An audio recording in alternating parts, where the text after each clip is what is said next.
This story starts when I was 11. I was at school at Henderson Academy on the west side of Detroit. I was at recess playing with all my friends. The office lady came and got me. She was holding my hand and rubbing my back. It was kind of weird. I got to the office. My grandma was in the office, wiping snot from her nose. She didn't tell me what was going on. She signed me out. She was rushing me out the door, saying, "Your dad needs to talk to you." "About what?" I said. She drove around the street. I got in the car with my dad, and then he started crying.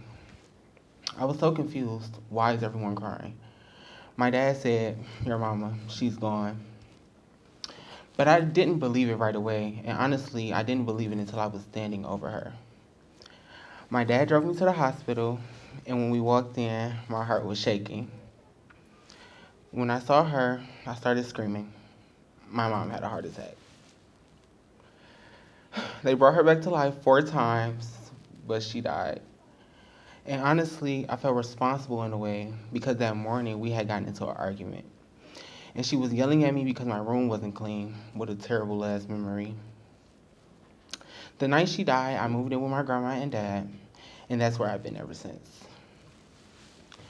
Things had already been hard before my mom died. I had lost my great grandma. I had been bullied in school because I was fat and gay. When I was 8, a video was made of me performing Majorette. And it circled around, embarrassing my family because my behavior was feminine. There was a lot of backlash from my family. My mom came into my room, threw the phone at me. She grabbed me, dragged me across the street to the neighbor who had recorded the video and cussed us all out. I felt like I had to hide a part of who I was then when she died. It got worse. I never really got to tell her who I was. And if I can go back and be brave, I would say, "Mom, I want to be like my sister. I want to get my hair done. I want to get my nails done. I want to play with dolls. I want to get a dress." I know I would have gotten cussed out, so I couldn't say that. I asked her once, what would she do if one of her kids were bisexual? And she said she would kick them out. I was scared to tell my grandma and my dad. I didn't want them to push me away. I didn't want to lose anyone else in my life. At the time, I could be myself at school at least. The bullying had mostly stopped. When I would go home, I would people please, lay low, but eventually I did decide to tell my grandma when I was about 13. After all, she never hid anything from me. When I told her, she didn't believe me at first. She thought I was going through a phase. She told me to hide it from my dad, so I did. She was worried about how he might react, although later I told him he was okay. I started high school during the pandemic. I was at Jalen Rose Academy online. I told my grandma I wanted to be in person, so I transferred to Cody High School. I hate to say this at first, but I only went to Cody High School to fight. My life had got real messy. I would start drama, gossip, baddie behavior. There was a boy talking stuff about me. We were trolling each other on Instagram. This was before I got to Cody. When I got to Cody, he was coming down the hallway. I told him, "I'm here for you." I started taking off my backpack, and he went and told on me. A teacher came to me and said, "I hope you're not going to fight on your first day." Everything changed in that moment. Hold on. I told the teacher about the beef. I decided that drama wasn't worth it. I never really had gotten into a fight before. That wasn't me. School started going better, but I was still hiding myself a bit. 11th grade, my friends invited me to Youth Action Michigan, a program within the Student Advocacy Center. Honestly, I came for the snacks. But I ended up staying for the vulnerability. Everyone was able to be vulnerable with Miss P. People were open and vibrant. I wanted to be like that, and I wanted people like me to be like that. She told me that I can do things for my community and help them and myself, so I kept coming every week.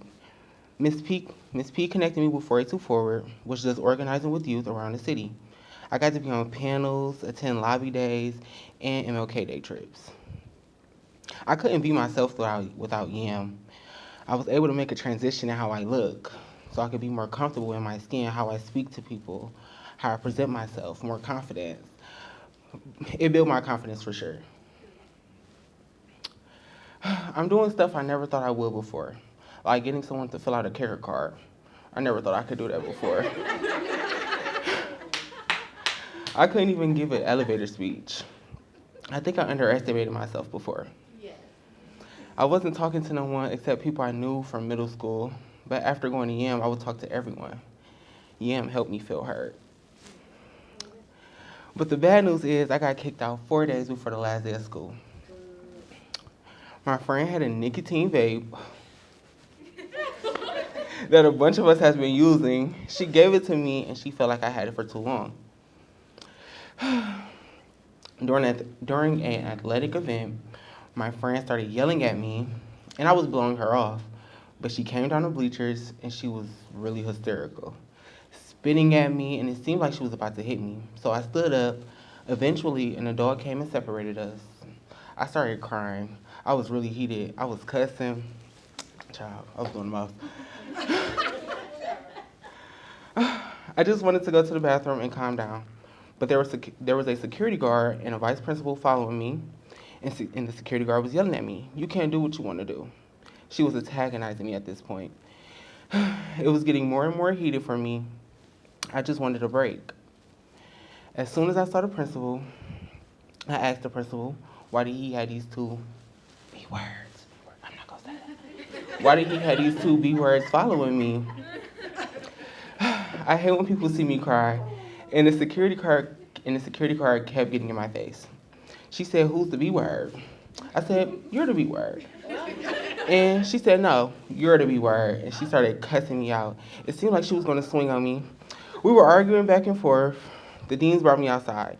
And the police arrived. And they threatened that they would have to take me to jail. But my grandma pulled up, and it felt like she didn't care. She kept repeating, they're going to send your ass to jail. They're going to send your ass to jail. They took prom and graduation away from me. But the friend I was arguing with got to do both. That was really hurtful. It made me wonder if I could trust people or not. Honestly, the whole incident tells you a lot about my high school.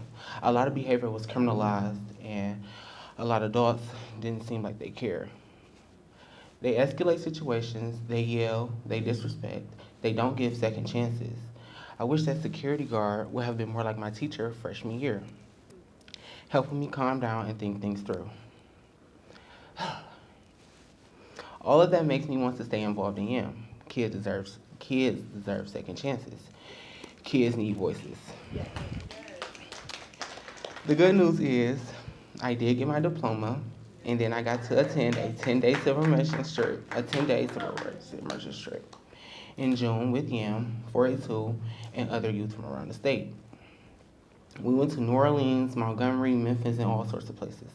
I learned a lot about my history and culture and a lot about the communities. And now here I am. I want to be an electrician. I want to keep organizing. There is messiness in life, but I want to keep showing up. I want to be that person you feel comfortable asking for anything, who won't judge you. I want people to be open with me. I want to lean into my discomfort and be my full self. Thank you. Good night.